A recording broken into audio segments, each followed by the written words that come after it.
What's on? Oh, yeah. Oh, I see what you're saying. Okay, hey, everybody, welcome. This is Moses Ross. I'm the chair of the Multnomah Neighborhood Association, and this is our May general meeting. We've got a busy agenda. We've got some guests that will be joining us. One guest that I'm going to get to pretty quickly, about 7:15, will be a representative from the Portland Police Bureau, where we're going to have about 15 minutes of some Q&A, and he's going to share with us what's going on in the neighborhood and some of their recent efforts. And I do know that there's going to be, we did send out, I want to address the elephant in the room here real quick, if I may. We sent out an email to the field a couple days ago, last week, to let folks know that we were going to have our Portland Police representative here, and they just showed up. So that's fantastic. Good timing. And we've been doing this for a couple of meetings now. We've done this about 4 or 5 meetings now, where we've had a representative come in. Usually it's someone that works in the neighborhood, and so they really are much more in tune to what's happening. And so we'll get to, I want to make sure that he doesn't have to spend too much time here. So I'm going to get to him very first thing, and that 15-minute block. So first off, we have our welcomes. We have a quorum, it looks like, but as far as board members that are here, and I'm going to assume that we do for the general membership, but it's not relevant until we get to the meeting, to any kind of a vote at the moment. We do have our agenda that is available. I need to bring that up real quick, if I may. You're all going to see me bring it up here. There we go. Fantastic. Okay. So we have tonight, we have a quick treasurer's report. We have the representative at 7:15 from the police. Thank you. We have some committee updates. We've had some really fantastic community events over the last few weeks, last 30, 60 days. And Corinne and Pam, our co-chairs for community events, will give us a summary. And then we have a guest speaker at 7:45. And then the motion at 8:20. So are there any other changes or additions to the agenda? If not, we'll go forward. And the previous minutes, they are available at the YouTube station, at the YouTube channel that we have for Multnomah Neighborhood Association, and are available for review. We're going to be doing I also have some minutes. We have minutes from them. Yes, we have. Yeah, we have minutes, also written minutes as well, that we are available in our public meeting folder. So without further ado, and with 4 minutes ahead of time, I'm going to pass the baton to the treasurer, Tad Davis, for a quick financial update of the Neighborhood Association. I have to apologize. I don't really have a report, as you know, we are in transition in a number of ways, including moving our funds from the Sweeney accounts to our own account at Umpqua Bank. And well, with my own business and the bylaws committee, I'm behind on my treasurer stuff, so nothing to report today. I think it's very safe to say, though, right now the numbers have not changed dramatically from the last month. I'll make it a point, though, Tad, to once we get those numbers together, we'll get them and post them on the website and make sure that they're available for the public to see. Yes. Okay, very good. It is 7:07. We're ahead of time. I like that. I'm going to go straight in now to our guest from the Portland Police Bureau, Officer Dury. Officer Dury. Okay, good. Yes. Hi. Here, let me give you the mic. I'm going to pass it off to you, and I'm going to grab the other.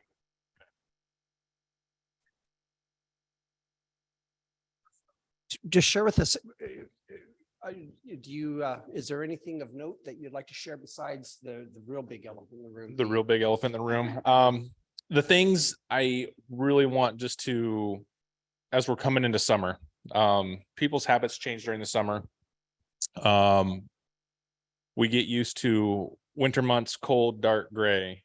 And something I want everybody to remember is keep an eye on your pets in your cars, children in cars, of course.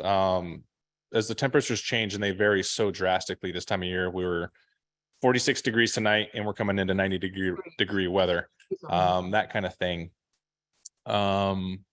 The car doors left open, windows left down. Just be aware. It's a lot of situational awareness of what's going on is a big part of what I wanted just to speak on a little bit and just bring to attention. Even with the big thing, I know there's a lot of questions regarding that incident that happened. It's all very close to home. So, but we can get right into that. If people have questions that I can answer, I will. I know there's a lot of concern just with it being right in our backyard. So this is my area. This is where I work. This is my district. These are the streets I patrol on a regular basis. So please feel free to ask any questions. I can answer what I can. For those who might not be aware of what we're talking about. I just asked the officer if he could give a synopsis, as perhaps not everyone on the meeting knows what we're talking about. So up on Noel Boulevard on Barber Plaza, Barber Square, there was a shooting last week. He made it wrong. Where 2 folks were killed. All the details of the incident, I'm not 100% privy to, and then other things, it's an investigation, so I can't hand out. But there was an altercation, some verbal stuff, and then gunshots. And unfortunately, 2 people lost their lives. There was a suspect arrested, so there's nobody out standing, nothing like that. So there's nobody out in the community who shouldn't be out in the community in that to do with that incident.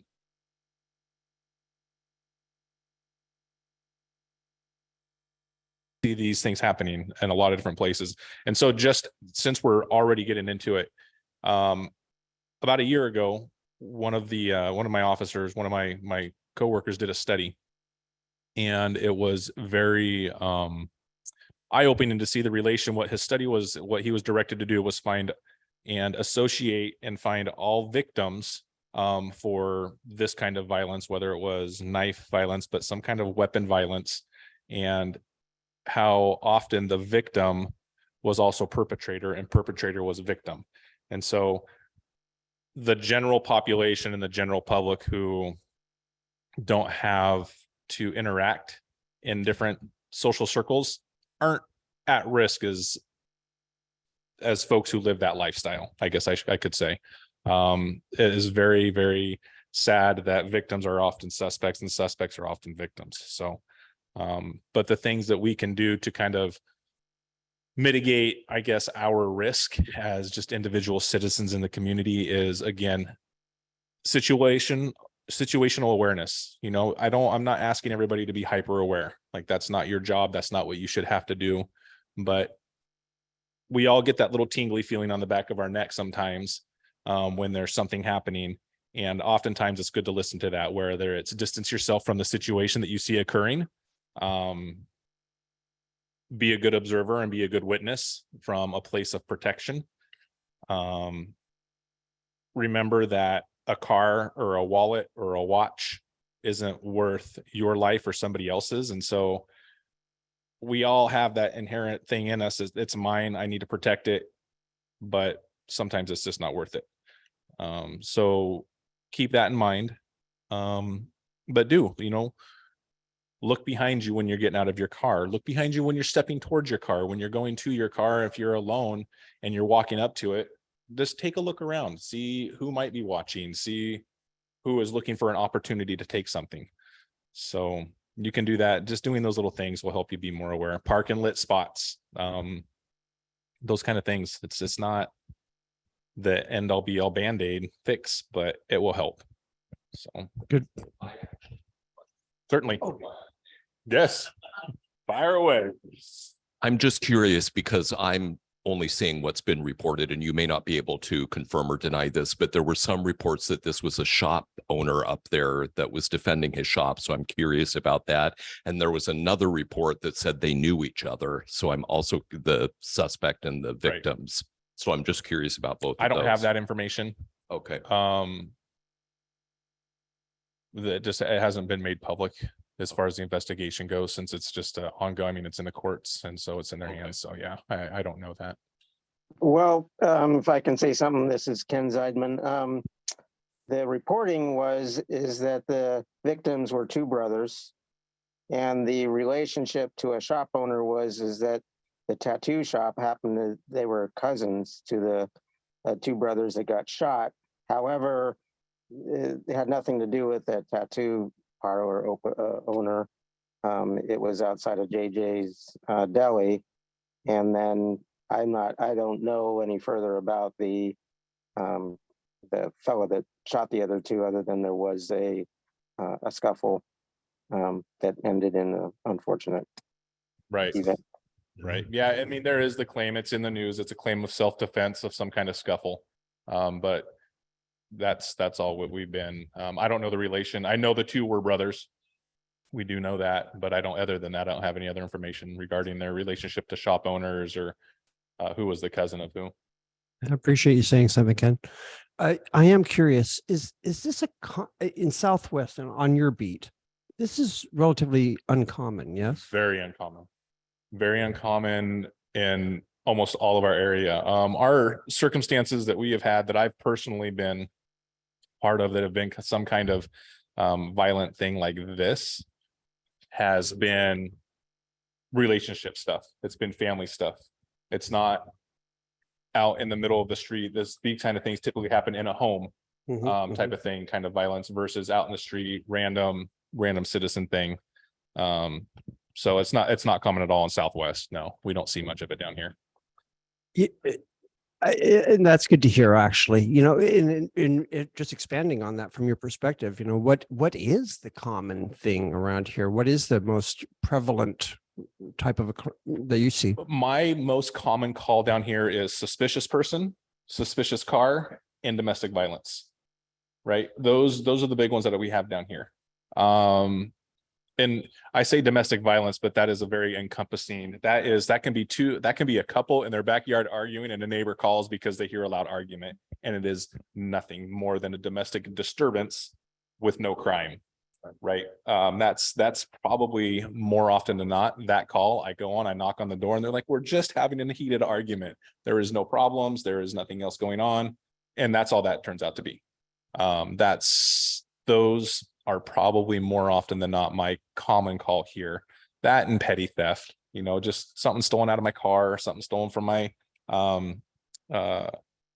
my porch, package theft. We have a few spots in the Southwest where people like to bring stolen cars. Those are typically on up around the Safeway area, in those little neighborhoods. There's a few spots they like to take them. Just to drop them off? Yeah, they'll bring them in, Drop drop them them off, and walk away. How often it is that someone steals a car on the east side of town to get to the west side of town and leave the car and then get back to where they want to be is such a common occurrence. Amazing. Yeah, it is. So that happens quite a bit. But over off of Lauderdale, right off of Capitol Highway, we see them over there too. So Sure. But yeah, we don't see a lot of violent crime just in the street, typical petty stuff. We don't see a lot of it here. Right on. I'm glad to hear that. We have about 17 people on the call, on the Zoom call, as well as the 6 people here, including the officer. It's 7:15. So we're ahead of schedule. We've got about 5 more minutes or so of his time. If you have a question, you can use the Zoom to raise your hand, use that hand raise feature. Or you can just say something and I'll acknowledge it, and you can ask. Oh, like there's Will with his hand raised. Go for it, sir. Okay, question. There was a spate of catalytic converter thefts especially around 30th and Barber and so on. Has that died down, or is it still going? What's happening there? That has really died down. I don't know if it's because of the media attention it got. I don't know if it's because of there was a very large catalytic converter ring bust between here, Beaverton, Hillsborough, and states across the country. Like they were all interconnected. And there was a massive bust done. And since that big thing came out in the news, we've had a couple, but I have not taken a single one in probably a month. That's good news. That's really good news. Hey, Ken, go ahead again. Yeah, so I, so you can see who I am. I own some property in the village. I'm a commercial landlord, have many or several retail tenants. Just recently, was posted on the Business Association of one of the stores that had posted video of a woman shoplifting an expensive piece of clothing. So I guess that I could pass on to them, and or I suppose the Business Association should reach out to them, have you come there to answer this kind of question. But what can a shop owner do, and or if you know, another customer is there and they see something, somebody stealing something, what do you recommend about confronting or not? Or the non-emergency line, you can sit on there for an hour or more. Yeah, you can. So just curious on what your thoughts were. Don't confront. Because the most common looking thief can turn into a dangerous person immediately. They get desperate, they get cornered. No injury is worth and I know, especially in small business, I owned a small business, every dollar counts and every loss hurts. What I've talked to several businesses and I say, get cameras at lower levels. Everybody has a camera up top. You know, they have these views up top. And so you can't see the face or get a good identification of this person. Get a low camera, kind of when people walk in, you get a good view of them as they're coming in and as they're going out. That's probably the biggest help to us, because then we can send out flyers. You know, and with theft, under $100 is a very low misdemeanor. Over $100, it elevates it. Over $1,000, you're into a felony. And so in some of these nicer, you know, little boutique shops, a couple items and you're there. It doesn't take a whole lot.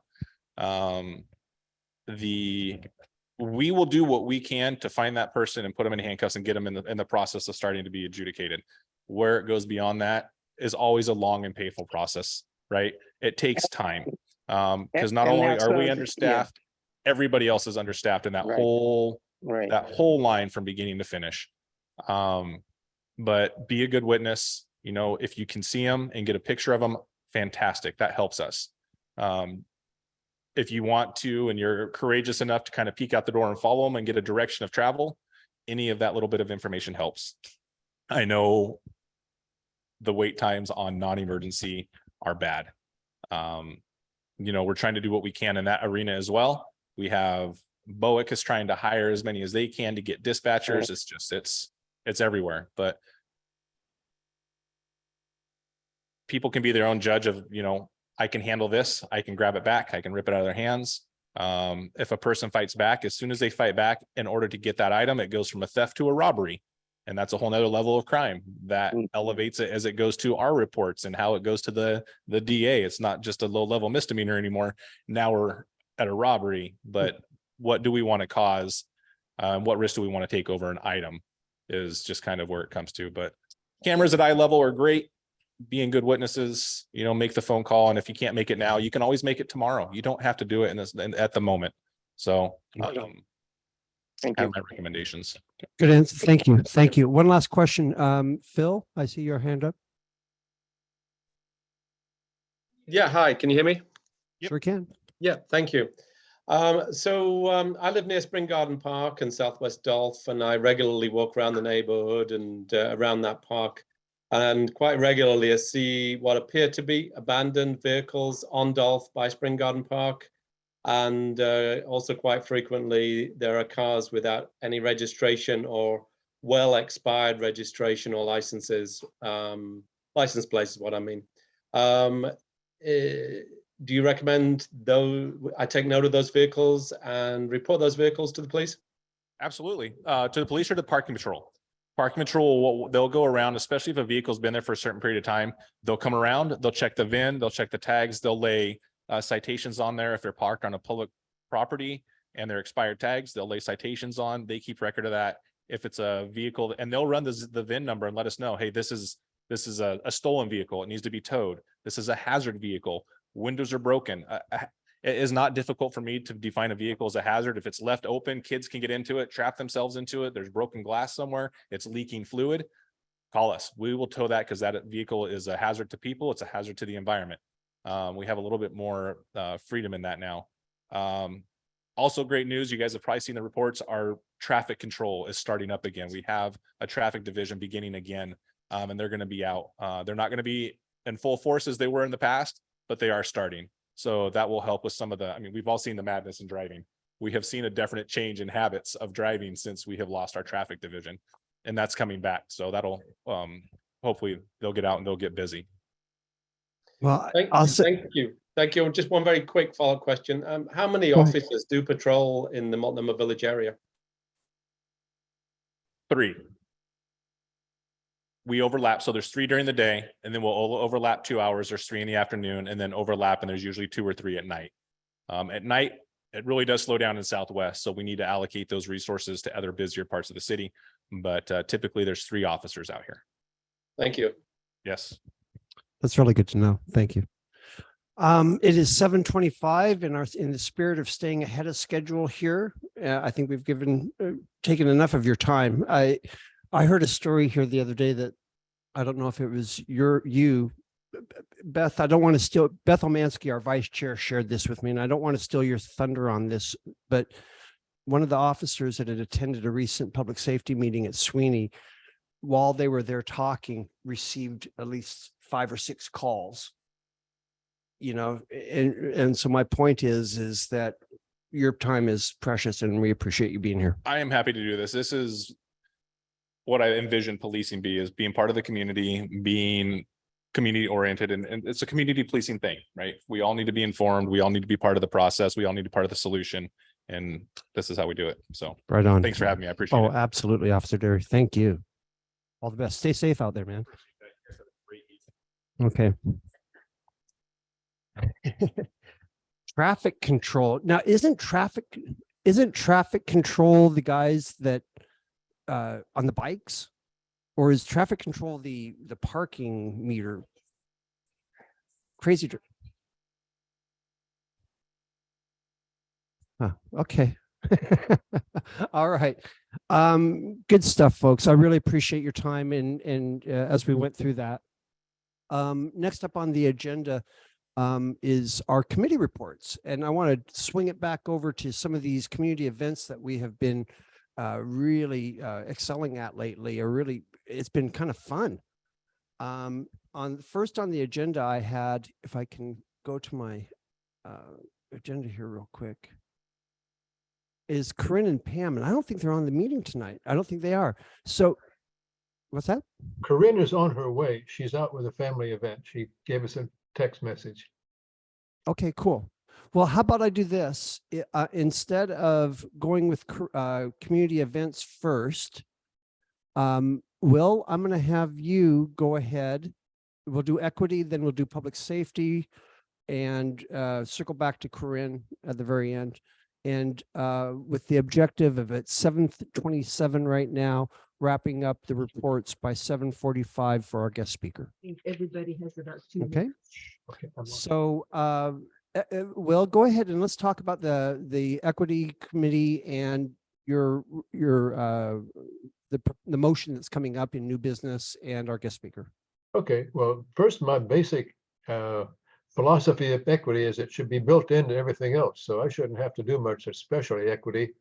But there are a couple of things I want to highlight. We've been basically collaborating with other organizations. I attend the equity committee of the Multnomah Village Business Association, for example.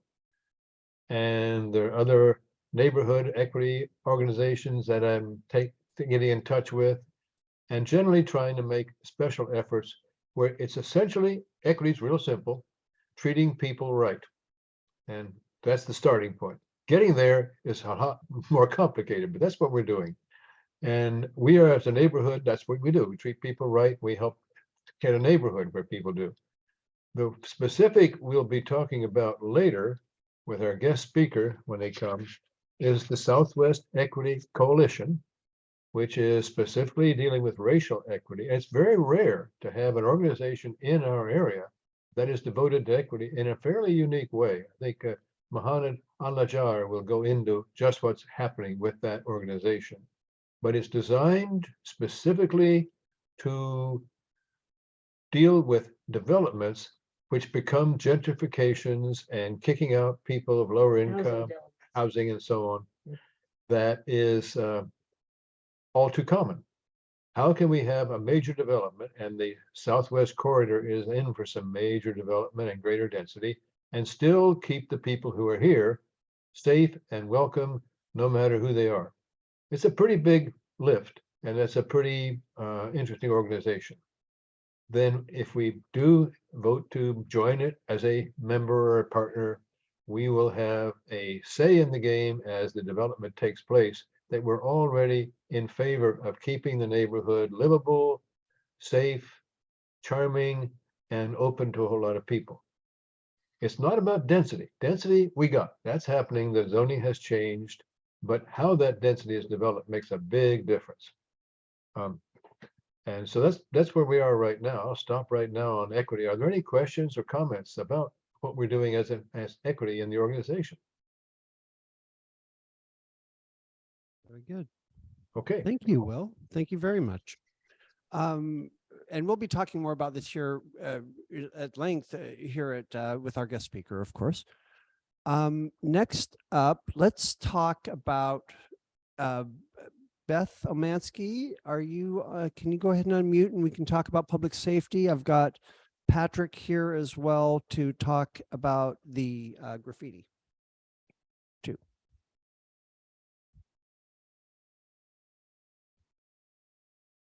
Are you able to unmute, Beth?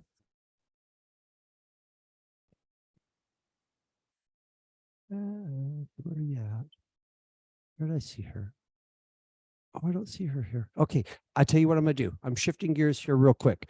I am gonna have pass the baton to Patrick and Julie so that they can talk about what we did with the graffiti abatement program and where we go from here for that. So you're up. Thanks, Moses. I'm going to pass this to Julie to talk about graffiti, and then I have about a 2-minute announcement regarding a grant program from the city.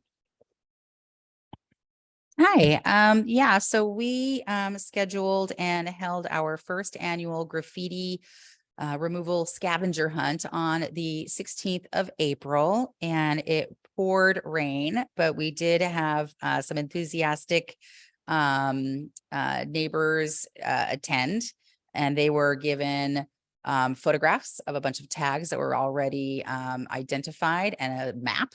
And Metro was nice enough to gift us cleanup kits that had all of the things, gloves and chemicals and all sorts of things that you need for graffiti removal. We did a quick demo, had some snacks, and then went out into the wild, windy weather and spent 2 hours, just under, taking down 28 tags and circled back and talked about what we learned. And it was productive and fun. And now we have more people in the neighborhood that have the tools and the knowledge to remove tags as they see fit. And my hope is for us to be able to gather the troops when bigger tags or more prolific tags are in the neighborhood or Hillsdale or anywhere where anybody here in the neighborhood sees fit for us to gather and to be able to remove them quickly and do it in a fun way. So. Well, Julie, I'll say this as someone that helped you. I had a fun time. I didn't care how bad it was raining. It was a lot of fun because it was just so damn satisfying to get rid of those tags. I mean, Patrick, you and I, we hit a couple tags, the ones right there at the gas station at Fred Meyer gas station. Somebody had marked that up. And Julie, you had also shown us how to get rid of tags, to cover up the tags on light poles, telephone poles. So it was ingenious because it just covers it right up and ready for the If next. anybody wants to learn more, reach out to me. I don't mean to be such a homer when it comes to to graffiti abatement, but it was pretty fun and it was very satisfying. fun. Yeah. And we plan to do it again, at least, I think at least twice a year would be I think a good goal. Agreed. I wanted to let everybody know about a grant program. I think I mentioned this a couple of meetings ago, a grant program sponsored by Prosper Portland, which is called the Local Small Business Repair Grant Program. And I will share this with Multnomah Village Business Association as well. These are reimbursement grants to help businesses repair damage due to vandalism, such as graffiti or broken windows and doors or damaged signs, grants of up to $10,000. Now it's a reimbursement, so you have to get it fixed and then present a bill to them and they will reimburse you. There's an application process. Currently, there's no waiting list. And according to Lazarus, my contact down at Prosper Portland, from 5 to 10 working days after they have all of the information, the materials, they could cut a check. So you need a bill, an invoice and a paid bill for services. You need before and after pics and a W-9 for your business. And the reason I'm bringing this up is we've had a couple of broken windows in the neighborhood. The most recent one is up at Caitlin's Closet. And then Multnomah Antiques has had a broken window for quite a while. And I shared this information with both of them, Judy and Julie, and they were glad to hear the information. And for various reasons, there's been some obstacles in getting those repaired.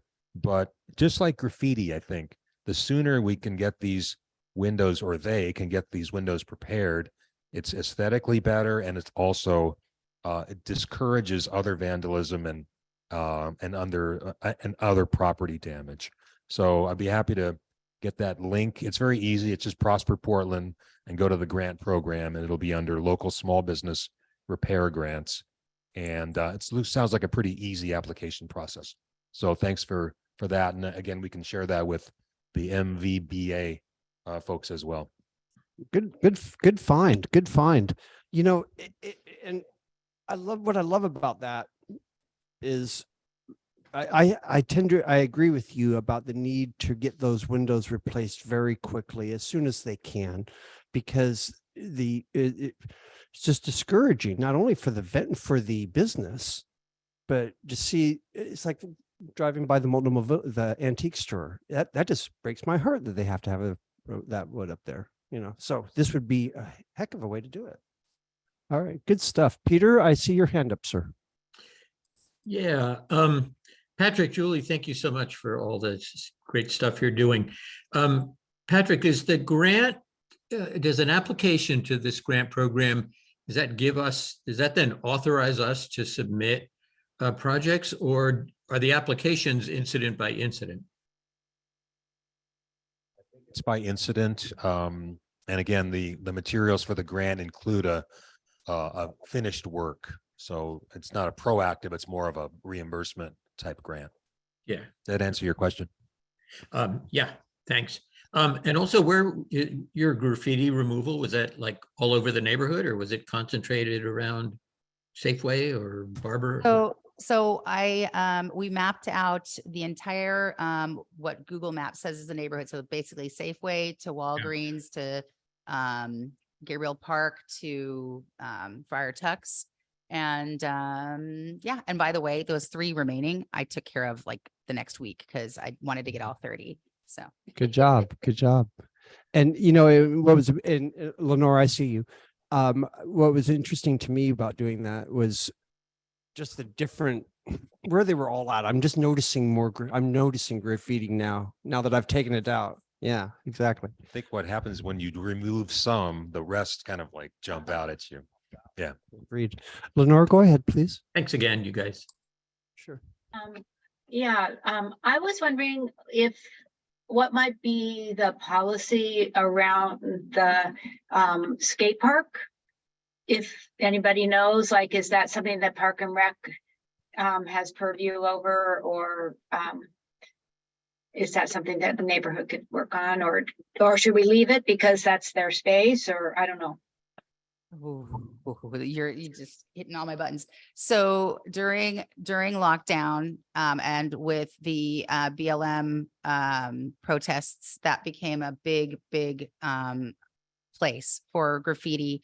And I have seen, I think it's Portland Parks clean it from time to time. And now they've got this strategy of striping. I would never touch something that big. And it seems like they have a process, and maybe it's part of the peaceful protest.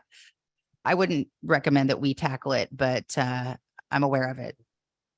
At Okay, least, I just was wondering, it seemed like they came about 6 months ago and took like every speck off, and then the next day it was starting back again. So I was just, you kind of touched on, but I was just wondering if they just kind of think that's how that area is going to be, and just for their space to write things. Well, I'd say anecdotally, the rest of Gabriel Park is almost tag free, except for some trees that are now free of graffiti. Mhm. so it's that one spot, I guess. Is it based? Yeah. Yeah. Good question, Lenore. Thank you. Will, last question here, and it's 7:39. Okay, real quick. First of all, about skate parks, there seems to be something about skate parks and graffiti. That one was really heavily tagged a while back, and I took a picture of it. It was amazing. There's a skate park under the Burnside Bridge. And the graffiti is not only graffiti, it's all statements of all sorts of ideas and social statements and so on. So it's one of those things, but I definitely think the group does not want to get involved in untagging a state park for a lot of reasons.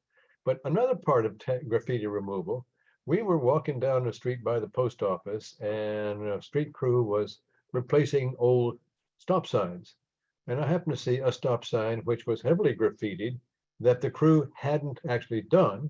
So I went over to the crew and said, "Hey guys, can you do this one?" They said, "Sure." So took out a brand new stop sign and put it up.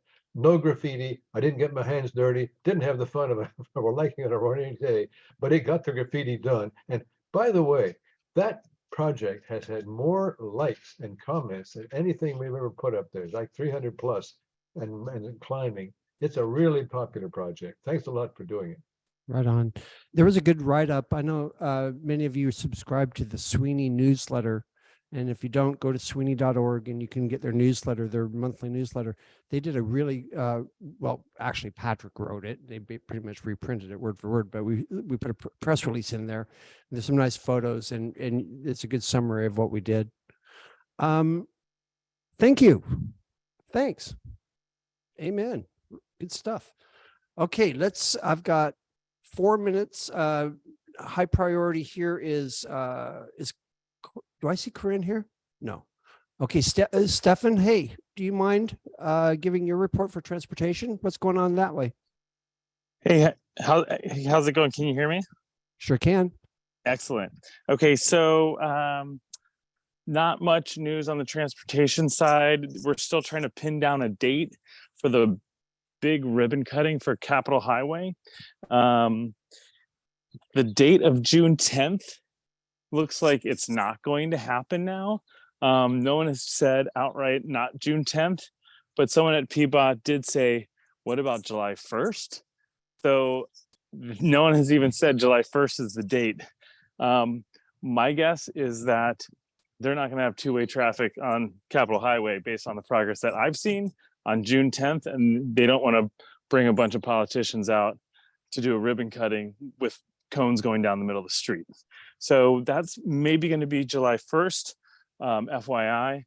And I think they have a very lofty goal of politicians to invite, and think that they could maybe even get like a US senator or something like that at the event if they're going to be back for 4th of July recess or whatever in Washington. So stay tuned to that, and I will update everybody as I hear more.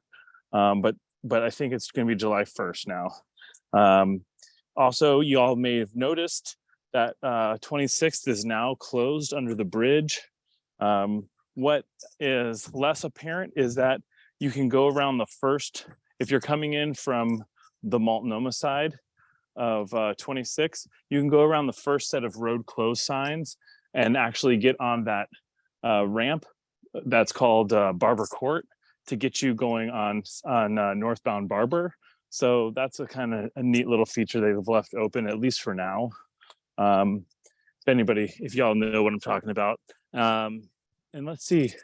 And then there's some detours up, but as far as I'm concerned, I've not seen negative traffic impacts from that. I don't know if anybody on this call has, but if you do see some negative traffic impacts and want to pass those along to me, I can try to make a little bit louder complaint than maybe you could. But as far as I'm concerned, you know, I live not too far from 30th, where all that traffic gets dumped onto, and that actually seems to be more quiet. Julie, you're probably experiencing something similar. Good stuff, Stefan. Looks like we have a question from Murphy. Oh, you're on mute, hon. You're on mute. There we Okay, go. good. There. Sorry. So Steph, when you get a chance, or if you have an opportunity to have a list of dignitaries for the ribbon cutting, may I suggest you consider Mary Ann Fitzgerald and Chris Lyons to be included? Big time. You know what? Those two are leading this operation. So Yep. they're leading it. I've told Marianne and Chris, you tell me how I can help you. I've only when I moved to Southwest, this project was just getting started. So I'm gonna let them lead the show there for sure. Oh, of I'm course. just gonna help coordinate. And Thank you. so far the list of, so there was gonna be a groundbreaking apparently that had a list of a pretty deep list in my opinion. And that groundbreaking got canceled because of COVID. So I think they're going to use that list and kind of like swap in and out whoever's changed. But so yeah, that's the story right now with that. Good stuff. Good stuff. You know, and Mary Ann Fitzgerald, just a quick call out to Mary Ann Fitzgerald. You know, I was looking at some of the original documents that were written, and Mary Ann Fitzgerald and good old Kay Durchie, our longtime Multnomah resident, were the first ones that got that appeal in to brought it to the attention of trying to get the funding for that project. And this is in 1996, something like that. So shout out to Kay. God bless her. And to Marianne. Okay, I noticed Corinne just got here, but Corinne, we have our guest scheduled to start at 7:45, and I need to make sure to give you enough time to be able to talk about everything. So let me do the guest host first, the guest speaker first, give him enough time. And then after that, I'll come back to community events, and then we'll have our new business, we'll have our motion and go from there. Is that cool? Thank you, Corinne. I appreciate your patience. Our guest, and Will, actually, you know what? Will, I want to defer to you. I'd like you to introduce our guest to everyone. Mohanad is, because you're very familiar with his work and with the work of SWEC. So would you like will you take the honors of this? Sure. Well, Mohanad Al-Najjar is what they call the manager of the Southwest Equity Coalition. He's not, there's an executive committee which makes decisions, but he does an enormous amount of things. Among them, running the meetings. And he has this unassuming personality that just quietly goes along and keeps things running. And he runs a really tight meeting. It starts on time, it ends on time, the agenda gets kept. And there was somebody's talking about who does what in SWEC, and they said, Mohanad is God. So I'm not sure we have God in our presence, but he's somebody who's very effective at getting things done in a fairly large organization. There are 30 plus partners, the 5 people in the executive committee, 5 organizations, and he has to go to all kinds of meetings and get a lot of stuff done. Does it very effectively, and feel free to talk with him, ask whatever questions you have, get clarification on the Southwest Equity Coalition. I think it's one of the premier organizations in Southwest Portland. So Mohanad Al-Najjar. Well, thank you very much, Will, for that introduction. I hope I deserve all the nice words that you just said. It was really nice of you and kind to say that. And before I start, I would like to actually thank Chair and board members of the Multnomah Neighborhood Associations for this invitation. It is actually exciting. I have been on the call for a few minutes and I heard some of the updates. It's really exciting to see the great work that you all are doing. So this is really important to us. And I'm glad that we are able to connect and hopefully we can work together in a much like more closer and more effective way in the future. So I will probably, knowing that it's 7:48, I know we have other things on the agenda, so I'll try to just jump into the presentation. And I have a couple of slides. Let me go and try to present them. I hope you all can see my screen.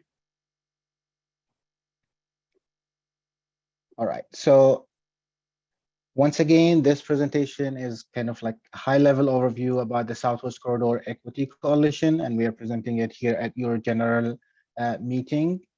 I will put a link to this presentation also, so you can have the slides or you can just follow along, and maybe it will help also for the discussion afterwards. So there's a link now in the chat. And basically, this is what we are going to be talking about today. Just like a little bit of an overview about the Southwest Corridor, the establishment of SWEC, that's the Southwest Corridor Equity Coalition, the equity statement and commitment, the structure of the coalition, the partners of the coalition, and basically like how to get involved as a member or as a supporter. So it will be just like a few slides, and let me go right to the next one. I have to say also that a lot of the information that you're going to hear in the next few minutes, they are not new to you. It's just probably a refresher. And that's why I wanted like just to keep it quick so we can maybe have time for the discussion afterwards. So the Southwest Corridor is comprises of multiple jurisdictions and many neighborhoods. Of course, the Multnomah neighborhood is one of them. And it has like the city of Portland, the city of Tigard, and all the way down towards Tualatin. Now, what is happening there and why we are doing this work is basically that transportation measure in 2020 that was supposed to extend the light rail max by 12 miles along the Southwest Corridor. And that equitable development strategy, which I believe I saw it linked actually in the documents or the materials for this meeting, but I'm also going to put a link to it in the chat.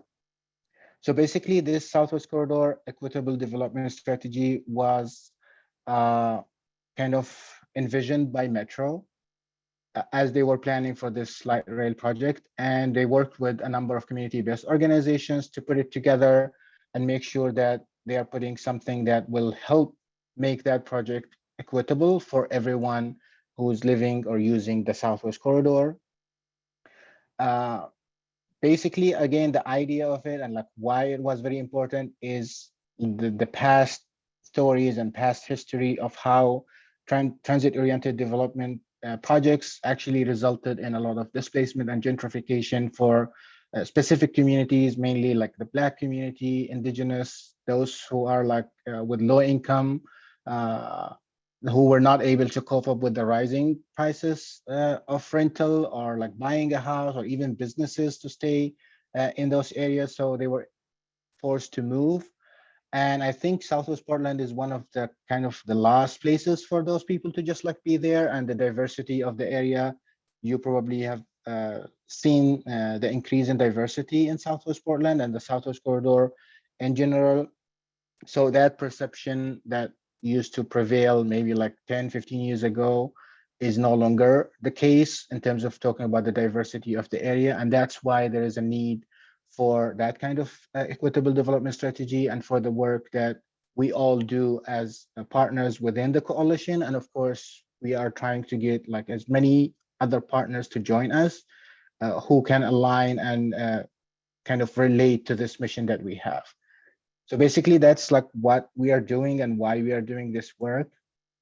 So the Southwest Corridor Equity Coalition is a community-centered, coordinated effort between residents, community-based organizations, neighborhood associations, businesses, philanthropic partners, and state and local government bodies. The big mission that we have is uplifting community voice and making sure that they are heard.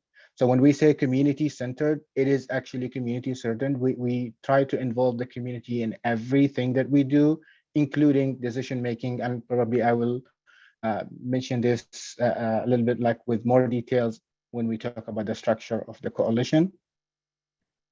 The equity statement, again, we are centering racial equity. And for that, we work to understand, acknowledge, and challenge the historical and ongoing inequities that are going or happening or have been happening in the Southwest Corridor area, making sure that we are addressing them, working with the partners to make sure that the communities are able to understand, accept each other, and also live in harmony in the area. So basically, even everyone needs to know that other people, they have the right to exist, and also vice versa. Those who are newcomers, they need to know that there are people there that they need to respect, so everybody can live together and thrive without any issues related to who's coming, who's not coming, race, ethnicity, all these kind of things. They are like secondary when we are talking about living in harmony and just thriving in this area. The equity commitments, and this is actually kind of relating to the principles or the goals of the Southwest Corridor Equitable Development Strategy that was released in 2019. So basically, again, prioritizing racial equity, implementing that community-centered decision-making process, ensuring the affordable housing needs are met. And one of the documents that I also saw linked in the materials for this meeting is the Southwest Corridor Equitable Housing Strategy that was released by or developed by City of Portland and City of Tigard, that has some targets for affordable housing and how many properties need to be built, how many properties need to be preserved in the corridor. So our work is centered also around making sure that those targets are met, or at least the minimum of them, because there are like a number of levels for those targets in the housing strategy. So we are working towards that as well. Creating a path for community to participate. So we want people to feel comfortable and join the meetings, say what they feel, and just try to participate in everything that we do. And that's something that we are really trying to encourage in all the meetings that we have, and also in the community engagement efforts that we do. And last year, we actually joined the Multnomah Days event for the first time. And it was really a great experience for us to just connect with the community there and just let them know that the coalition exists and that we are serving the communities that are living there. So it was really a good experience for us. It was the first time. We are joining also this year. We are also trying to prepare like in a better way to bring more people who can actually connect with the communities living in the area. Of course, we are working also to prevent displacement for residents and businesses, because small business owners also have been like really affected by the work when we are talking about transit-oriented development. And a lot of small business owners actually voted no for that transportation measure because they feared that they will not be able to stay in the area. So we are trying actually to work with them and make sure that we are supporting them. Upholding transparency is a very important commitment goal for us. And finally, invest in leadership development. And you will see like what we mean by that leadership development in a couple of slides. Actually, it's the next slide here. So this is the structure of SWEC, or the Southwest Corridor Equity Coalition. You can see that at the center, we are putting the communities, the impacted communities, or what we call frontline communities. And then the first layer here, that's the executive committee. And it is actually consisting of 6 organizations. All of them are led by people of color, immigrants, and refugees. And that was intentional just to make sure that this body that makes decisions on behalf of the coalition can relate to the communities that we are meant to serve in the area. And that's not to say we are only serving people of color and immigrants and refugees. It is like we're trying to include everybody, but those communities, they seem to really need like kind of like an additional attention. And that's what we mean by equity when we do this work. The second layer here are 3 work groups that are focusing on different aspects of the work. The first of which was the anti-displacement work group, because that was the foundational work of the coalition when it was established. And then we realized that there is a need also for the community development aspect, and it came about with the West Portland Town Center plan and working closely with the Bureau of Planning and Sustainability in putting together that plan. And I think it was a really I think victory for everyone last year when it was adopted by City Council after all the comments that came from everybody, not only SWAC partners. I know that some of like the neighborhood associations also, you all provided testimonies. So it was really good to see that everybody agreed that this is what we want to have. And with some of the limitations or some of the comments that were there, I think the overall plan kind of like responds to the needs in the area. The final work group that we have is the Business and Workforce Development Work Group, and that actually was the last one to be formed. Again, recognizing the needs in the area and making sure that we are trying to or hoping to provide some support for small businesses in the area. And then the next layer is the general membership, which includes everybody in the coalition. And we have monthly meetings for that. Usually it's the 3rd Thursday of the month from 3 to 4:30 p.m. Then you can see there are like 2 entities here that intersect with all these layers. The first one is the Technical Advisory Committee. It's a group of experts who are like from different fields, some transportation, housing, environmental justice, different aspects of the work, who advise the executive committee and the work groups and provide them with guidance on how to do things or how to plan for different work that they are doing. And then we have the community leadership cohort, and that's what I meant, or when I referred to when I talked about investment in leadership. So basically we have groups from the community, mainly for now we have like youth who are joining this program to get some training, monthly training sessions. And in addition to that, they participate in the meetings of some of the work groups, and they just like kind of practice what they learn firsthand. They can just like learn what's happening in this coalition and contribute by like participating in some of the decisions, the testimonies as well. Last year for the West Portland Town Center plan, a couple of them actually provided some written and verbal testimonies before the Planning and Sustainability Commission and City Council, which was really great to see that people like those young men and women, they were able to develop that skill and just be representative of their communities. I will move to the next slide. So this is the executive committee. These are the members: PANO, Hockey Community Organization, Unite Oregon, Community Allies of Tenants, Centro Cultural, and the Muslim Educational Trust. And like I said earlier, they are tasked with kind of creating the vision and making decisions on behalf of the coalition. But not always they will just like go and make the decisions without coming back to the coalition. There are certain cases, if it's like a big policy change or something, they will have to consult with the larger group of the coalition before a decision is made. And these are the work groups, again, that I mentioned. So for each work group, it needs to be led by one of the executive committee members, just to keep that connection between the work groups and the executive committee. So the anti-displacement work group is led by Community Alliance of Tenants. The West Portland Town Center Community Development Work Group is led by Hockey. And the Business and Workforce Development Work Group is co-led by Centro Cultural and APANO. Each one of these organizations, they have kind of expertise in the focus areas that each one of the work groups are focusing on. And there are like the partners, the main partners of each work group are listed here. You can also take a look at them. Here are all the partners and supporters that have been involved in SWAC over the past I would say 3 years almost since 2020. There's a total of 37 member organizations that have signed onto the charter of the coalition. Some of them are government partner, and this was actually a part of a recent discussion about like maybe like distinguishing between like partners or allies or supporters.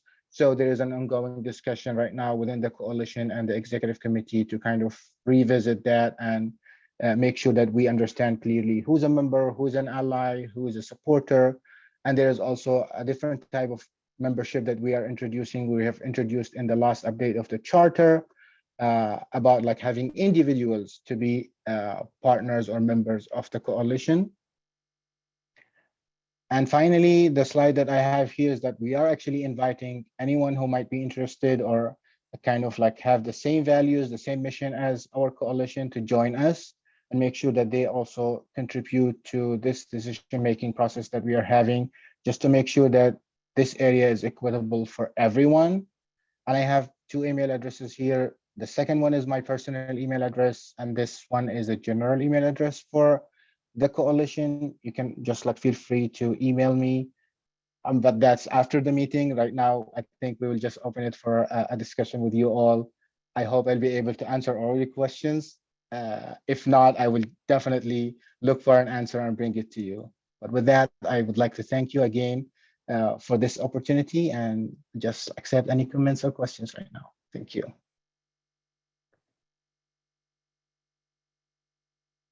There we go. Now I'm in tune. Mohanad, I really appreciate your thorough explanation of SWEC. It's really easy. I'm sure people hear the acronym and not know. I really, quite honestly, I did not know the depth of the relationships that you had. So thank you for that. Are there does anybody have any questions? First off, please, if raise your hand or just go ahead and speak up if you'd like to ask a question of our guest. Where do you? Let me ask at least this one question. You know, I noticed that there's a Crestwood Neighborhood Association is involved there, and if I remember correctly, they have a very high Somali population. Am I correct? Is that, I don't think a lot of folks realize here in Multnomah how high of a, what's the correct word for this? Our underserved, our other communities are beyond what we see like here at the meeting, you know? I know that there has been like, there's a very strong Latino community here in Multnomah that is, you wouldn't think, but it is here. What can we do as a neighborhood association, besides of course joining your coalition? What can we do to help promote that equity and celebrate, be able to help better celebrate our community, the breadth of our community? Well, I think that's a really good question. And I think maybe like joining the coalition is just the first step of doing that. And I believe you could also do it without even joining the coalition. It's like you're already taking care of your community. But as part of the coalition, I think we have that strength and power of just like uplifting these voices. And when we have like a community engagement, we don't want it to be like just confined with, for example, I'm just giving an example, maybe like a lot of the Somali community or a lot of the Middle Eastern community to just be in those community engagements. We want to have like a lot of representation in our meetings as well, like as a coalition when we have community engagement events. So just like by you being there and having that connection with those residents or neighbors in your neighborhood, we can include them in those meetings. They can benefit from some of the resources that we might have access to. And we can also learn about their needs through you so that we both can work together to make sure that we are including them in any of these big projects that are coming in the area. We have like the West Portland Town Center plan. It's a really great project that is going to be there. Unfortunately, we don't have like funding for that. It was adopted without a budget attached, but that's like a big task and a big next step for our coalition to monitor and follow up on that. And I'm sure also the neighborhood association, that's a priority for you as well, to make sure that it is actually implemented in an equitable way for the people. So I would say, yes, we can work together in making sure that we are uplifting the voices of those community members. And one of the things that it really kind of like makes me feel that, yes, everybody needs to work together. Southwest Portland has two of the largest and oldest mosques, for example, for the Muslim community there. And I have heard it in a number of meetings. It was not Muslim people who were advocating for that, but a lot of, let me say, like white neighbors who are there. They will just say like, yes, we want this to be a welcoming neighborhood. We want some like, for example, parkings near to the mosque. So we don't want people to just like park very far or don't have parking when they come to the prayer. So just hearing those things, you feel that there is actually that kind of connection between the community and caring for each other. So this is what we are trying to promote and make sure that people understand each other, people respect each other, and also care for each other. So I appreciate you asking about it, because that's a really important thing. And this is what we're trying to do, making sure that we can reach many, like to many community members as we can, because I cannot claim that we are reaching everybody right now. So having more partnerships, having more organization joining us, I think they will give us that power of reaching to those communities and making sure that we are serving them. So I hope that was really answering a little bit of your question, but Actually, it yeah. was. I think, I think it did. you. Oh, I see Peter, Peter, and then Julie. Julie, do you have a question also? I noticed you got the mic in your hand. Mohammed, thank you so much. I've really been looking forward to the presentation tonight to learn more about SWEC's work. And I admire what you're doing. The motion we're being asked to consider tonight mentions both partners and members. And is there a difference? That's a very good question. And that's what I kind of referred to slightly in the presentation. We have always said it's membership. So when like an organization reads this charter, this is okay for us, let's sign on to it, we call them members. But at the same time, we used to start like using this word partners, because I can say, like, for example, there are some organizations who have been like really actively engaged in the beginning, but right now they are not very active for different reasons. One of them is probably there isn't much for them to do at this moment, but they're still supporting the coalition. They probably don't join all the meetings, but if you call on them, they will respond. They will provide you with some like guidance, or tell you like, this is, yes, we support this, or we can help you in this way or that way. So I would say it's membership for now, but what we are trying to do is, and recently I think Will also was part of that presentation last month when we had the coalition meeting. Recently we were supported by an organization to do an evaluation of the partnerships for the coalition after kind of like about 3 years of running. And one of the recommendations that the consulting firm provided us with was to kind of like distinguish between who is a member, who's an ally. Because, for example, some of the government agencies, they were saying like maybe they shouldn't be like as a member as much as they are allies. For example, Metro or TriMet or Bureau of Planning and Sustainability, those kind of things. So what we are trying to do right now, and this is something that the executive committee of the coalition decided in 2021, is to have a review of the charter every year. So in June, we are going to open the period for a couple of months for all the partners, and even like those who are not members in the coalition, they could provide feedback about what they would like to see changed. And then after that period, the executive committee will convene the charter committee, which includes other members besides the executive committee, to look into these comments and ratify a charter before the end of the year. So that's the process every year we're going to go through to kind of update the charter with some new updates that are happening. So this will be one of the things that the next round of update for the charter to consider is to see like who's a partner, who's an ally. But definitely for the Multnomah Neighborhood Association, if you are okay with the charter and you'd like to vote on that, I think you'll be like in the member aspect of the coalition. That's my answer for that. Yeah. Thank you. Okay. I think, Mohamed, that you had mentioned one example. I was wondering if you could give an example, just a tactical example of a project or a problem that was posed to the organization, and what the result was. I'm just trying to get my head around the different types of ways that you're solving problems. Yeah, that's a good question also. And yes, I think the example of the West Portland Town Center plan is one of them. That's something that we followed like from the discussion draft to the proposed draft to the recommended draft. Our coalition was along the way with them.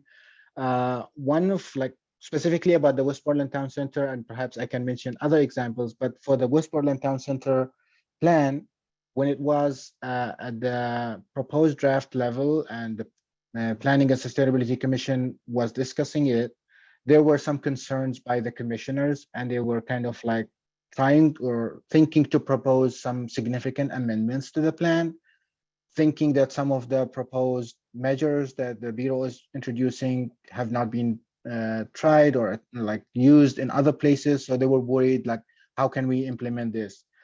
But then they came to one of the meetings of our coalition, at least like 4 of those commissioners who really had some concerns. They came to one of the meetings, the work group meeting that we had, and they listened to the partners, and there were some of that community leadership cohort members also present.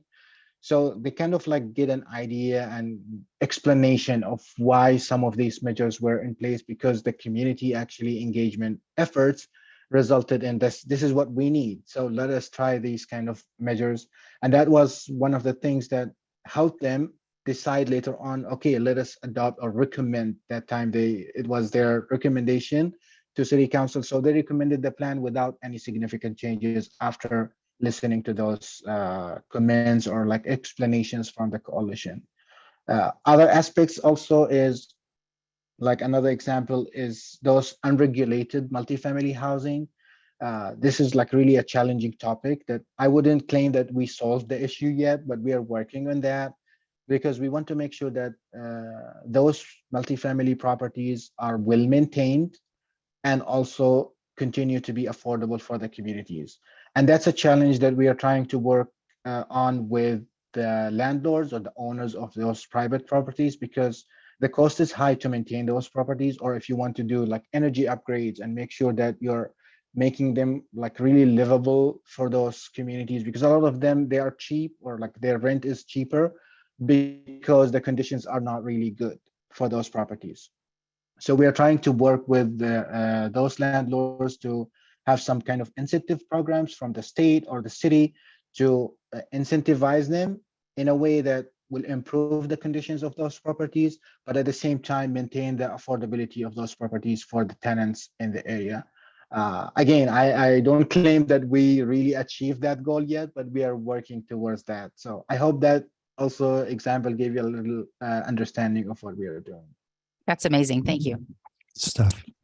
Manad, I'm very appreciative of your time tonight, and thank you for giving us some perspective as to what the coalition is doing. And yeah, and let's have this vote here in a little bit. And perhaps if the members agree, we will we'll be getting back in touch with you tomorrow. I'll make sure that he follows up. Thank you very much, sir. Appreciate your time. Definitely. Yeah. Thank you very much for your welcoming environment and the invitation. And I wish you all the best in the rest of your meeting and hope to connect with you soon. And I will say this too, and one last note, that the Multnomah Days Parade is my big passion this year. I'm always going to be talking about it. Friends looking at me like, Moses, you're crazy. But we should parade entries. I'm always game for parade entries. And I don't, if last year was your first year, you have not experienced. the Yeah, parade. unfortunately. Mhm. Yeah. So put that in your to-do list calendar wise. Definitely, we will. Thank you very much. All the best, man. Thank you. Thank All you. right. Moving on and on time relatively, I'm going to take it back over to Corinne because she is here in person and she's got an update on all the fun things going on with community events. So take it away, Corinne. Do you mind if I take it back to Earth Day just a little bit? Nope. Recap Solve, next Solve event. Yep. Is my mic on? Okay. So I'm just going to recap a little bit. We had an Earth Day Solve cleanup on April 22nd in partnership with the Business Association. We had it opened up to 40 volunteers and just about all showed up. We had a pretty full house. We actually had a lot of people that showed up not anticipating to participate in our event, but wanted to do an Earth Day event. We picked up about 65 bags of trash, which was great. It was a lot of fun. The weather cooperated. It was a really positive vibe. A lot of the people who were picking up trash around the community said that they had lots of thank yous from people who saw them participating in the event. So it's our second annual and hopefully we will do it again. And it's been probably our it started out as a partnership with the Multnomah Village Business Association, which has built our relationship with them. And I think we will successfully continue to partner on that.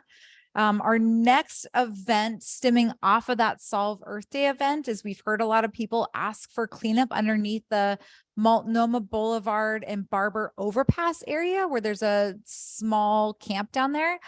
And so we responded to that by reaching out to Solve after this partnership that we had with them on Earth Day last year. And they said, we can absolutely help you with that. This was spearheaded by Patrick over here, who's heard from community members on a safety perspective of our neighborhood. And so Solve is going to come out this Saturday, May 13th from 10 to noon to help clean up that area. They're organizing with our initiative, they're organizing the event. So it has a little bit more structure than just like a general volunteer structured event. They'll have a little bit more heavy duty materials and infrastructure needed to clean up that area.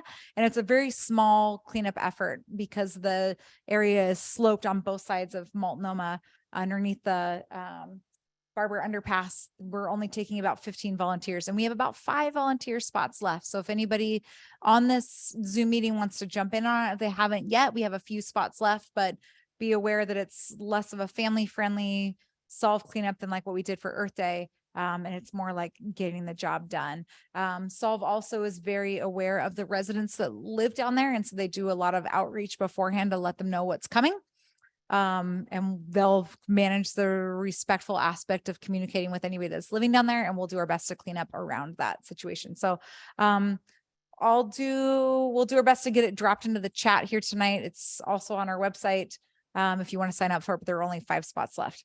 And then I'm going to move on to, the street art project. So we're targeting the intersection of 35th and Canby. We have our artist hired and selected. She is a beautiful, experienced muralist that is ready to take on and fully engage with our community, which is what I love about this project so much, and how passionate she is about engaging with our community and listening to the feedback that we took from this meeting about 3 months ago. We did I had an open session where people could drop in what they wanted to see in art brought into our community. And then we had a panelist or a committee of about 5 diverse community members that selected the artists. We had 16 applicants from diverse backgrounds all across Portland. And we found a wonderful professional muralist from Southwest Portland that is committed to doing this project in our community. The painting day on the intersection of 35th and Canby is June 17th. Permits are acquired.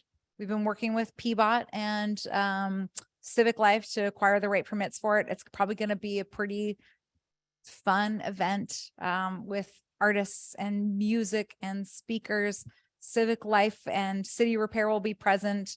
The artist wants to bring drummers and dancers to the event. We'll chalk out the design, and when we have a more formalized schedule of the day, we'll share that out. But we will be continuing to continue looking for volunteers. We'll need people to paint, bring food, because we want to have food provided for all the painting volunteers and people who are part of setup and tear down, music. And it'll be kind of an all-day street closure event. Pam, who's my co-chair on the community events committee, sends out a weekly email every Friday. And so if you'd like to be included in the street art project communication, please go ahead and drop your email into the chat. And we'll add you to that communication that comes out. I think that's all I have about street art, unless Peter wants to chime in on anything. If you're still online, Peter has been a big part of the project as well. If I've missed anything. No, no, Corinne, I think you did a good job. She said. It sounds like maybe you said 35th in Canby, but I see in the chat that it's 36th in Canby. Thank you. And thank you, Will, I guess, corrected us. Yeah. Let's see. I guess that's it. I guess that's all the important stuff. Oh, we need volunteers. We will need lots of volunteer help in the run up and day of. So, yeah, please. Oh, there's a volunteer now. Good. Yay. Thanks. Thank you, Yay. Emily. Thank you, Emily. Yeah. Go recruit 4 more volunteers. Everybody who's listening to me now, go recruit 3 volunteers and come help Perfect. us. It's going to be fantastic. Yeah, it'll be a really fun. And again, the focus of the event is community building across a more diverse cross-section of our community that we've historically been able to communicate with in the neighborhood association. And then to bring an artist perspective and to provide access to art to everybody in our community on a very high pedestrian traffic intersection in the neighborhood. And we've also had great dialogue with PBOT on this, which we know everybody here, I think, would know that we need more focus from PBOT on our neighborhood and our community with our lack of walkability and safe infrastructure here. And so that's just another small step towards that goal. So I'm going to take a quick step. I'm going to step off of street art project and then just quickly mention a nod to Moses's mention of the Multnomah Days Parade. I meet with the Business Association every other Tuesday about planning, and the parade is absolutely on their radar for this year. They want to bring it back. They have a couple of volunteers that have stepped up to lead it, but we will need a very committed small amount of people to focus on that event. And so the Multnomah Neighborhood Association wants to take a position in that. But if there's anybody here in this meeting that is very committed to stepping up to a very dedicated position in the parade, please also drop your email in the chat and we'll connect you with the Business Association and a small member of community members that want to plan the parade to get that achieved this year and bring it back to our community. Do you have something, Moses? Go. I was going to just raise my hand. I mean, I'm really into this parade, guys. I really am. I have this mental image of this fantasy of the Multnomah Days Parade brought to you by the neighborhood association, and just to be the cherry on the top every year. You know what I mean? That's just my fantasy. Yeah. Okay. Anywho, Corinne, thank you. You are just rocking. I tip of the hat to you, you know. So we've got the June 17th. We've got that as our day for the street art project. We've got what's the this Saturday. Yes. Okay. Just be on the lookout for emails. Yeah, we need volunteers. We're going to be sending out emails to everybody and their dog, you know, on our email list here. So be looking for those as well. All right. Did I cover most everything here? I sure did. Okay, great. All right. So let's get on. It's 8:27.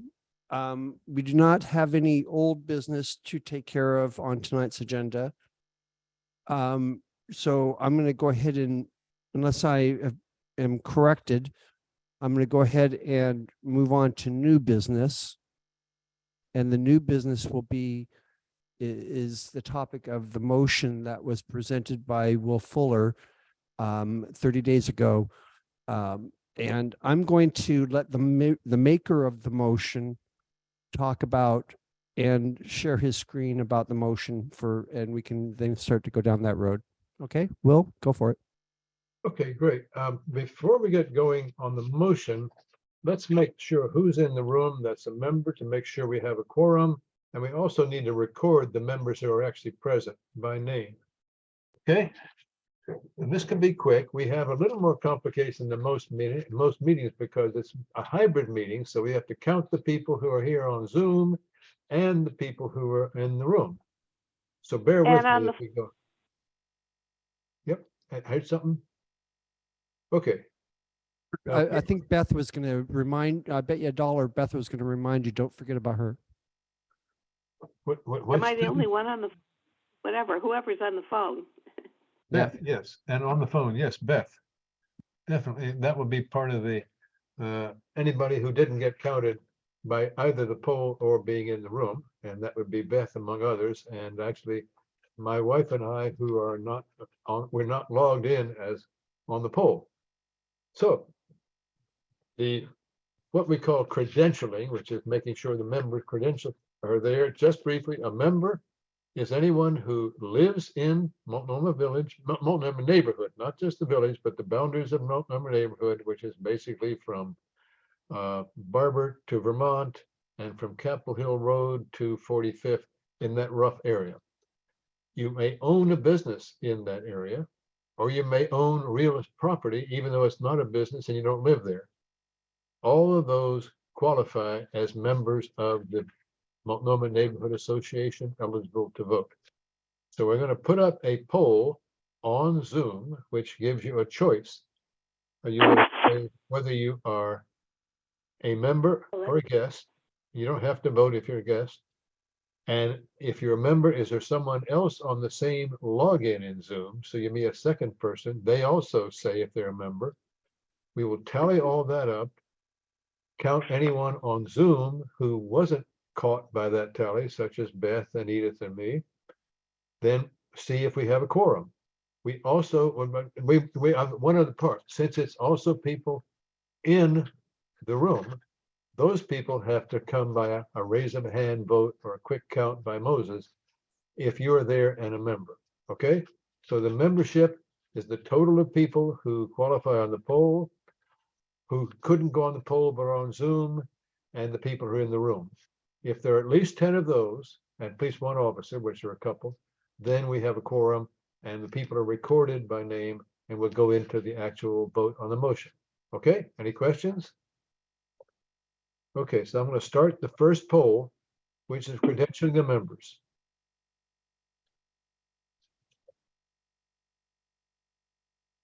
On your screen, vote whether you are a member or 2 members, 1 member, so on.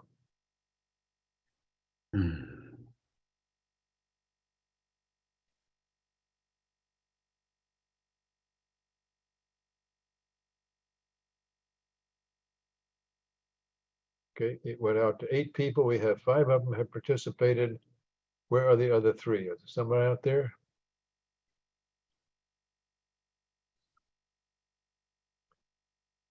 Because Moses does not count as it. 7 of 8. We got 1 more person to log in.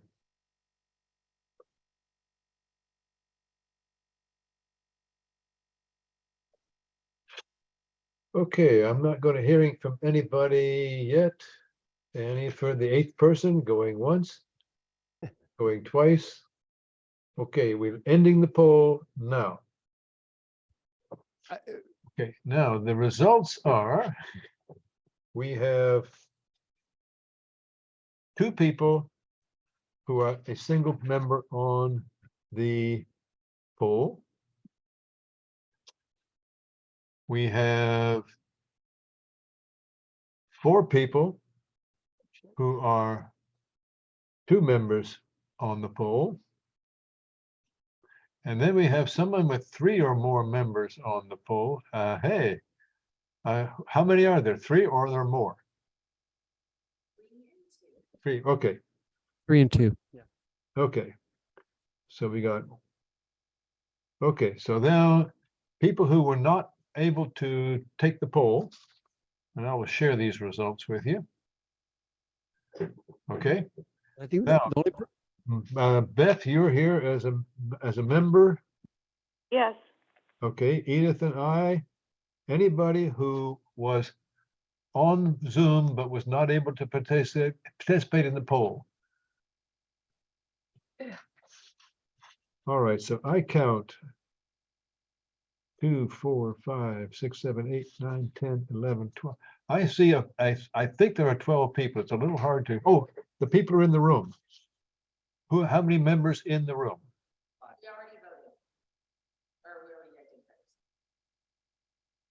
Somebody give a count. The Moses? the 5 people that are in the room were part of the credentialing poll. I chose 2 members and Julie chose 3, representing the 5 people that are in person. That's why those numbers are like that. Okay, so that's in addition to the people that voted in the poll? Correct. Correct. What we did is not everybody voted individually. I represented 2 of them with my vote and Julie represented 3 of them with her vote. Okay, so that's 5. Right. Plus the ones that were on the poll. So I'll do the actual tallying. It's a little complicated to do right now, but we certainly have a quorum. And Good. then people are all recorded by name. So that ends the first poll. And I will now move over to the actual vote on the motion, which I will. One first- moment, Will. One moment, Will. Tad, our parliamentarian, has a statement. Go ahead, Tad. Yeah, a few things here. The motion hasn't been presented orally to this body. Right. I have a comment on the motion as written. I'll get back to that. And there hasn't been any discussion yet. It needs to be presentation of the motion, discussion, Yeah. and then the vote. Yes, I'm getting there. I'm sorry. I said that wrong. I wasn't talking, getting to the motion is correct. Absolutely. The order in which you gave it is where I'm heading, if you will. I just was dealing Okay. with the credentialing and now dealing with the motion. So let's start off with the motion. Would you like me to read the motion? Yeah, actually, I want to offer an amendment to the motion. The motion as written in what we've all received is not quite in the form of a proper motion. It starts with M&A is authorized to apply, which is just a statement referring to the result that you want, but it's not a motion. The correct words here would be, I move that the M&A apply for membership, et cetera, et cetera. Okay. I move that M&A apply for membership in the Southwest Corridor Equity Coalition, SWEC. Okay. Very good. Actually, And so technically, we're just making Scribner error or Scribner edits here to the motion. okay. I'll accept that rephrasing. So let me make sure I'm reading it correctly.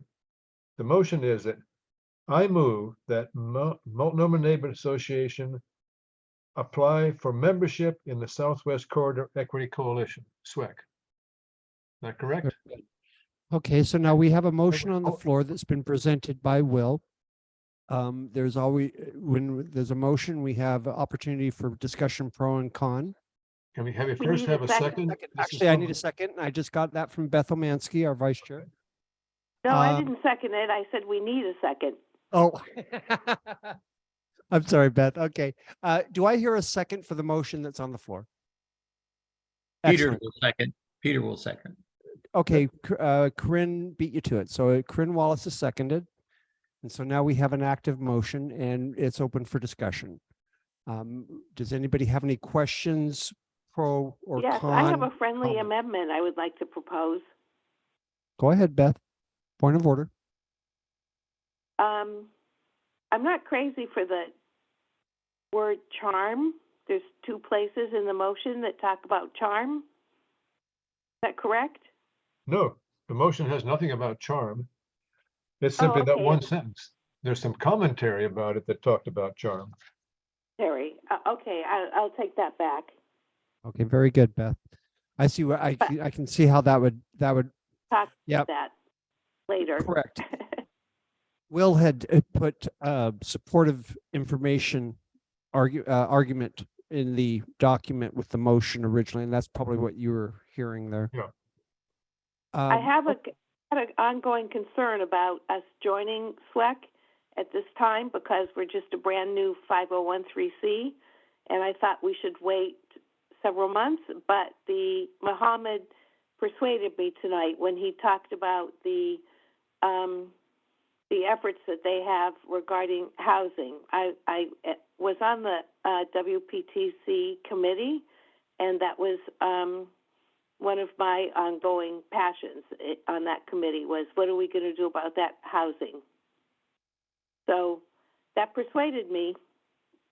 Very good, Beth.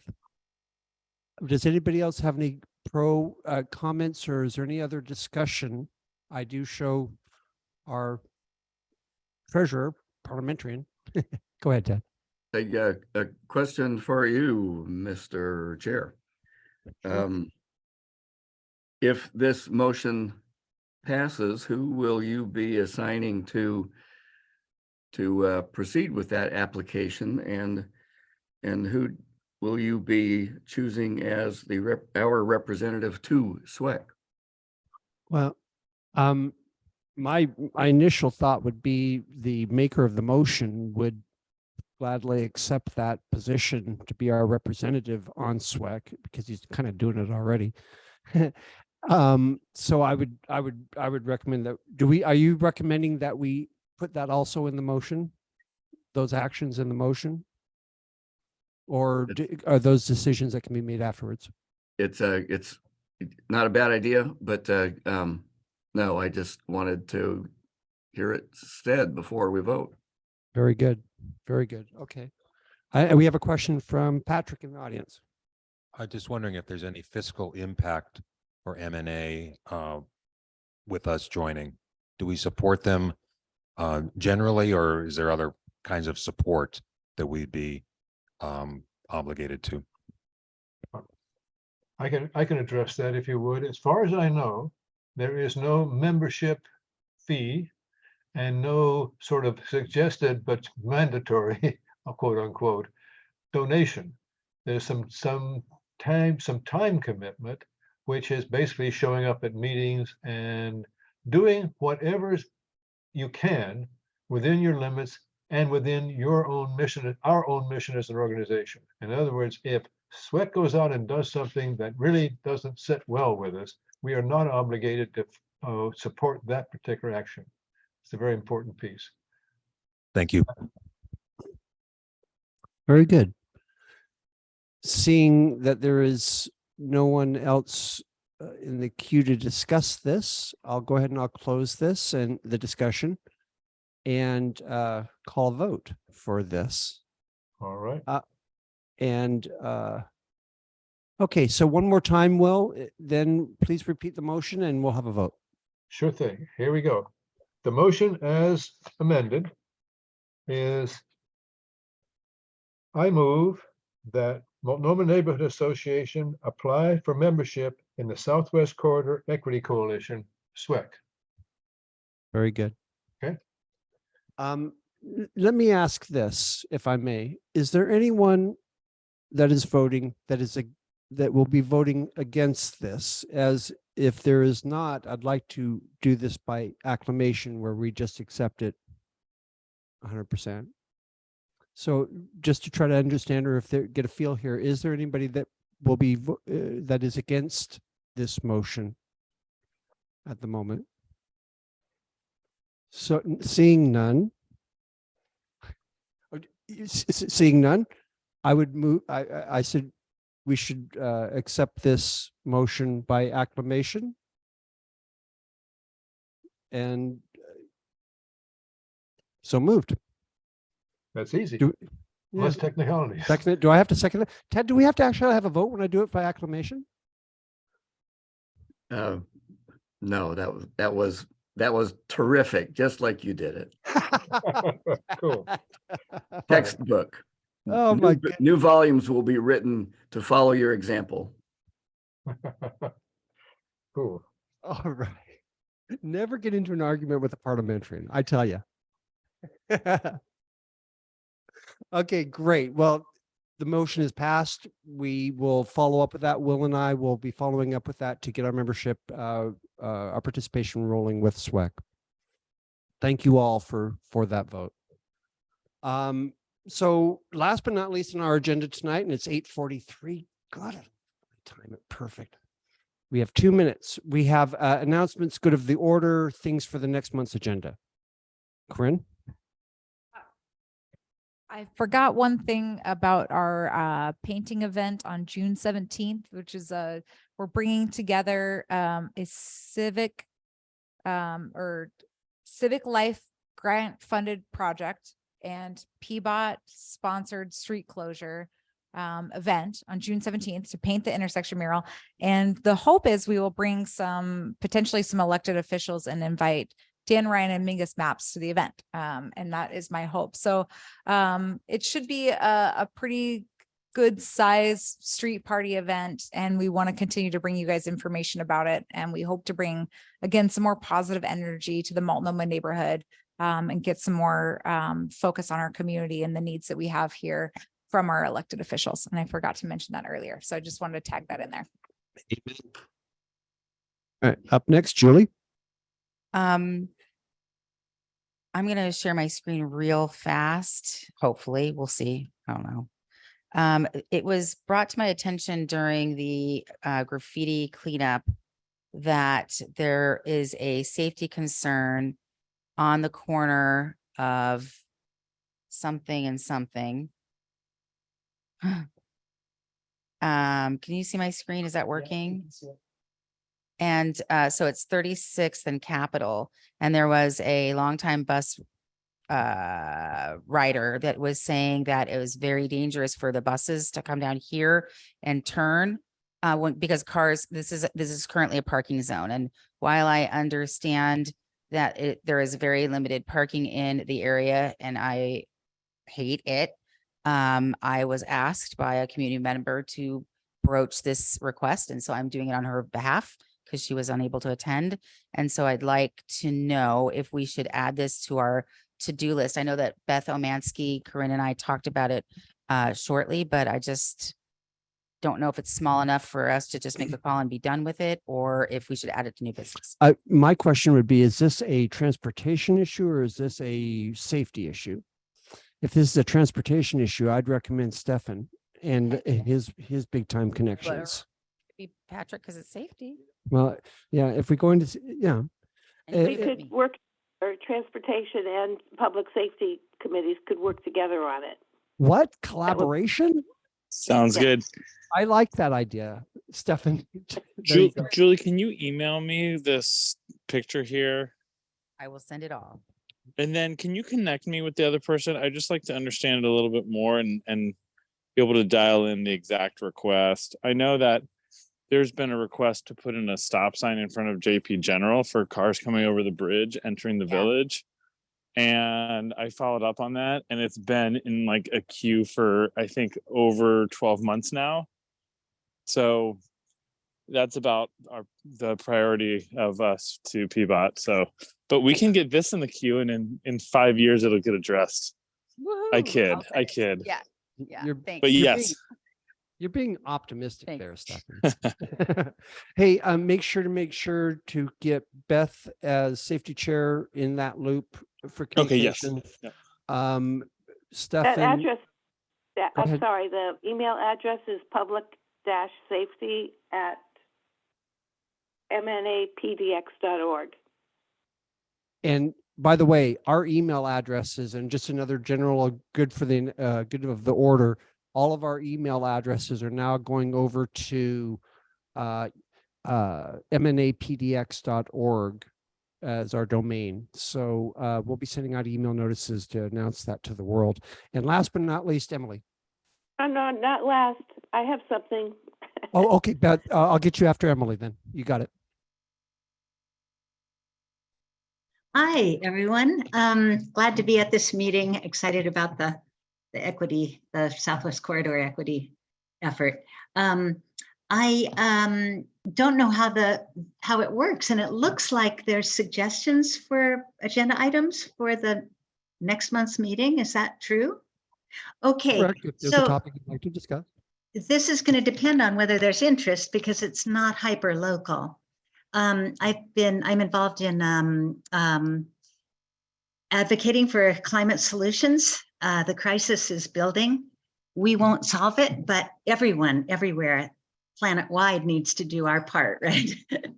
So one of the efforts I've been involved with tangentially has been about the heavy crude oil export facility run by Zenith Energy in Northwest Portland, and the oil trains that come across the Columbia River and through neighborhoods on the Washington side of the Columbia River in some cases, and also into Oregon and Northwest Portland. And it's close to the whole, or it's in the context of the whole energy infrastructure hub there that has stores the jet fuel for the airport and gasoline for most of the state, diesel, all kinds of things. And most of it is a liquefaction zone if there were to be, or when the big earthquake arrives. But specifically, Zenith Oil has been kind of snuck in through a back door because they took over permits from a previous cement factory and then started importing or moving oil through and have expanded their oil trains. And so I have friends who have worked up an informative presentation about it, and they have many neighborhood associations, especially closer to that area of Northwest Portland, have registered their concern with City of Portland. And the city claims that their hands are tied and they can't do anything. And yet they still need to hear from us. So my question is, would this body be interested in hearing a PowerPoint presentation? I believe it's 15 or 20 minutes long. Oh man, I'm unprepared. I would have to check on that. What a wonderful question. You know, I know that we have an event booked next month. We have a guest speaker booked next month. And if we could get that down to maybe a 15-minute, like how we handled the police representative today, I'm able to give a good 15-minute discussion on it, block of time for that issue. I know it's not immediate relevant to Multnomah because, you know, but it is because we live on Earth and in Portland, and it's gonna, yeah. So I'm receptive to it. Just got to make the time for it, Emily, and make sure I've got it on the agenda. And if we can stay within that amount of time, I don't have a problem with that personally. I'll check on the time and I can email you, Moses. Sure. So it doesn't have to be next month, but I'm thinking, July might be taken up by Multnomah days. Right. I don't know. You know, I think if we're going to do it, let's rock and roll with it next month, because Okay. also I'll get back to you. the elections will be over. So it'll be a good opportunity for us. And what I'm doing right now, I'm putting my email address in the chat so you can have my new email address. All right. Thanks so much. Oh, well, thank you for that. Let's see. No, I still have, I'm yes, still Beth. trying to Thank you. get in my chair report. Go for it. I apologize. Go for it. Sweeney, Southwest Neighborhoods, Inc., is having their board officer elections on May 24th, and anyone who would like to be put up for election on that board, I have 2 contact emails that you could write to, and I will email that to Moses and Will. Or no, I'm sorry. To Julie. to put in our minutes. So, yes, if you're interested in serving on the Sweeney board, just contact one of the 2 email addresses that we're going to send. We're going to have, sorry, I can't put it in the chat. So we're going to, Julie's going to have to, I'll email it to Julie. Okay, and we'll send it out. I'll also commit to making sure that we put something about that election in the next messenger, Multnomah Messenger. Well, that we will that do. May 24th? When is, that's on May 24th, the The election? election is 24th. Will, when will we do our next newsletter? The newsletters come out very close to the end of the month and sometimes in the beginning of the new month. So 24th is too soon. We can always send out special bulletins if we don't overload people's emails for events that come up sooner. You know what I will commit to, Beth, for that, because, you know, we are still part of Sweeney, even though Sweeney's not part of us in that sense, you know.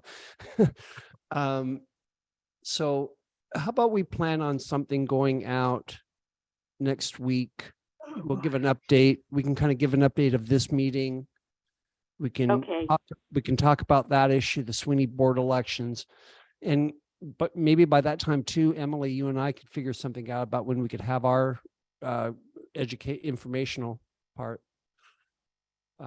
Yeah, let's do that. So we'll shoot, and I know that Corinne has got things and Julie's got things we could communicate next week, and we might as well just put them all into one. Okay, Sounds great. good. So I will email those email addresses to Julie, Will, and Moses. Wonderful. And we'll get it out to the field for sure. Oh, actually, Alrighty. there's phone number as well. Anyway, I'll send you all the information. Are there any other topics discussion, or can we call this an adjourned meeting? I move we adjourn this meeting. Oh, that's music to my ears, Peter. So moved. Second. Folks, we're adjourned. I don't have a gavel, but there you go. Thank you. Thank you all for participating in this hybrid. We're getting this methodology down, aren't we? We're figuring this out.